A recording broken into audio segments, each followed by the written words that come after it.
நம்ம நிறைய இப்போ மல்டி லாங்குவேஜ் படங்கள் பார்த்ததுக்கப்புறம் இந்த படம் பார்க்கும்போது நம்மளுக்கு என்ன தோணும் அப்படின்னா, ஏற்கனவே நம்மளுக்கு பார்த்து பழகுன ஒரு படம் மாதிரி தான் தோணும். ஆனா இருந்தாலும் நம்மள உட்காந்து பார்க்க வைக்கக்கூடிய ஒரு படமாவும் இருக்கும் அப்படின்னு எனக்கு தோணுது. ஏன்னா முதல் பாதி பார்க்கும்போது ஓரளவுக்கு ஒரு ரேசியான ஒரு ஸ்கிரீன் பிளே தான் போச்சு. இரண்டாம் பாதி வந்து பாத்தீங்கன்னா கதை சொல்லும் பொழுது அந்த கதையில் வரக்கூடிய இந்த பிளாஷ்பேக் போர்ஷன் அப்புறம் அந்த கேரக்டர்ஸ் ஒன்று ரெண்டு விஷயங்கள் வந்து நம்மளுக்கு வேணா வந்து ரொம்ப கனெக்டடா இல்லாம இருந்தாலும் ஆனா நம்மளை உட்காந்து பார்க்க வைக்கக்கூடிய ஒரு முதல் பாதியாகவும் இரண்டாம் பாதியாக தான் இருந்துச்சு அப்படின்னு கூட நம்ம சொல்லலாம். விஷால் அவருடைய பர்ஃபார்மன்ஸ் விட்டா நம்மளே வந்து பாத்தீங்கன்னா என்ன பிரியாணி பவனி சங்கரை பாக்குற அப்படின்னு சொல்லி சட்டையை பிடிச்சி ஸ்கிரீன்ல இருந்து வந்து வெளியே வந்து சட்டையை பிடிச்சி நம்மளே வந்து 4 குத்தி போடுவார் போல. விட்டு அறுவல் எடுத்து வெட்டினாலும் ஆச்சரியப்படுறதுக்குல அந்த அளவுக்கு வந்து பாத்தீங்கன்னா மனுஷன் வந்து ஆக்ஷன்ல பிச்சு எடுத்துட்டு இருக்காப்ல.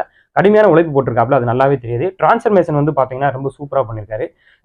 நம்ம 2003 2004 வந்த சண்டைக்கோழி, அந்த 2007 2008 வந்த தாமிரபரணியில வந்த விஷால் அவர்களை பார்த்த மாதிரியே இருந்துச்சு. எந்த அளவுக்கு விஷால் அவர்களுக்கு இந்த படத்துல வந்து ஸ்கோப் இருக்கோ ஒரு ஹீரோவா, அதே மாதிரி வந்து ஒரு ஹீரோயினா பிரியா பவானி சங்கர் அவர்களுக்கும் இந்த படத்துல வந்து ஸ்கோப் இருக்கு.